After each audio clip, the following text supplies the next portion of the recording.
আপনি যত মেশিন ব্যবহার করেন এই পায়ের উপর কোনো মেশিন হবে না। আমারে রোস্ট করতে গিয়ে দেখেন দিন শেষে কিন্তু ও নিজেই বিয়ের জন্য কিন্তু ও মুখে পা দিছে।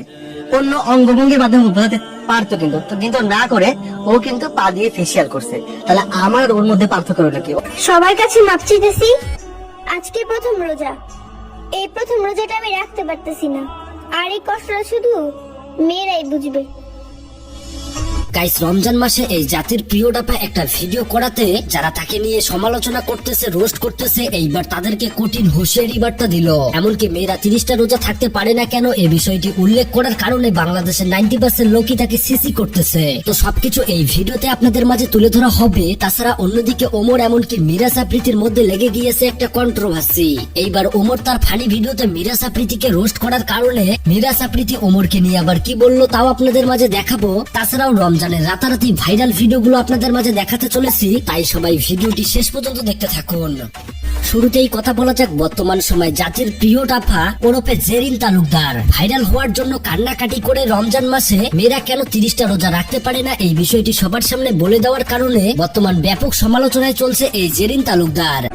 আজকে প্রথম রোজা, এই প্রথম রোজাটা আমি রাখতে পারতেছি না, আর এই কষ্টটা শুধু মেয়েরাই বুঝবে। এইরকম ভিডিওতে এইরকম রিয়েকশন এমনকি কথাবার্তা শুনে কেউ স্থির থাকবে না, কারণ মেয়েদের এই সমস্যাটা তো সবাই জানে। কিন্তু তিনি যে ভাইরাল হওয়ার জন্য এইটা করেছে এটা তো সবাই জানেই। এমনকি বর্তমান তিনি সমালোচনায় আসার কারণে সবাই তাকে সমালোচনা করছে বলে সবাই নাকি ভাইরাল, এমনকি টাকা ইনকামের জন্য তাকে নিয়ে ভিডিও করতে। মসজিদে তারাবি নামাজ নিয়ে ফানি ভিডিও করে, ওটার প্রতিবাদ কেউ করলো না। সূরা ফাতিহা নিয়ে ফানি ভিডিও করে, ওটার প্রতিবাদও কেউ করলো না। সবাই ভাইরাল হওয়ার জন্য আমার পিছনে করেছে। যেগুলো প্রতিবাদ করার কথা ছিল ওইগুলো না করে সবাই আমার নামে প্রতিবাদ করতেছে, কারণ জানে আমার নাম নিয়ে ভিডিও করলেই তাদের ভিডিও ভাইরাল হবে। সময় আছে, রোজার মাসে আমার নিয়ে প্রতিবাদ না কইরা যেটা নিয়ে দরকার ওটা নিয়ে প্রতিবাদ করুন। যদি ভাইরাল হওয়ার এত ইচ্ছা থাকে আমাকে বলুন, আমি আপনাদের প্রমোট করে দেই। ধন্যবাদ।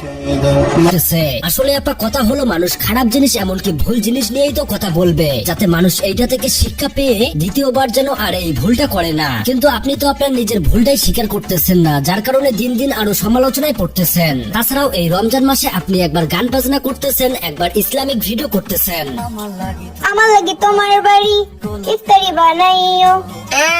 রোজা রাখে না আবার ইফতারি খাইতে হয়েছে জানতে।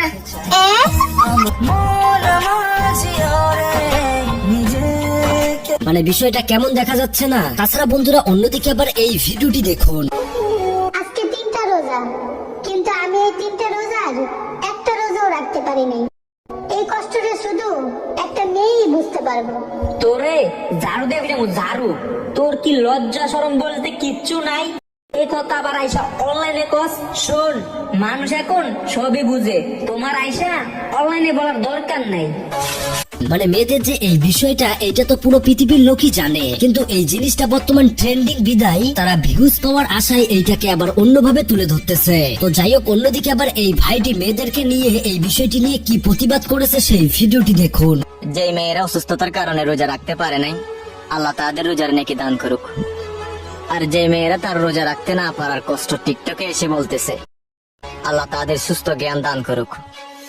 তো যাই হোক বন্ধুরা, ভুল থেকেই মানুষ শিক্ষা নেয় যদি তার নিজের ভুলটা সে শুধরাতে পারে। তো যাই হোক, এই বিষয়টি নিয়ে আপনাদের মতামত জানাবেন। সো গাইস, এরপরেই কথা বলা যাক ওমর এমনকি মিরাজ আফ্রিদির কন্ট্রোভার্সি নিয়ে। ওমর তার নতুন ভিডিওতে বাংলাদেশের সমস্ত টিকটকার সেলুন ব্যবসায়ীদের একসাথে রোস্ট করে, আর তার মধ্যে একজন ছিল আবার মিরাজ আফ্রিদি। মানে তার সেলুন প্রমোশন করার জন্য সে একজন যুবকের পা দিয়ে মুখ ফেসিয়াল করে দিচ্ছে। মানে বিষয়টা ভাবতে পারছেন? আসসালামু আলাইকুম ইমরান। তো রিসেন্টলি আমি একটা ভিডিও দেখলাম, সেটা হচ্ছে যে ভিডিও করছে যে আমি একটা পা দিয়ে যে ফেসিয়াল করছিলাম, ওইটা হচ্ছে দেখলাম ওর ফানি ভিডিওতে করছে।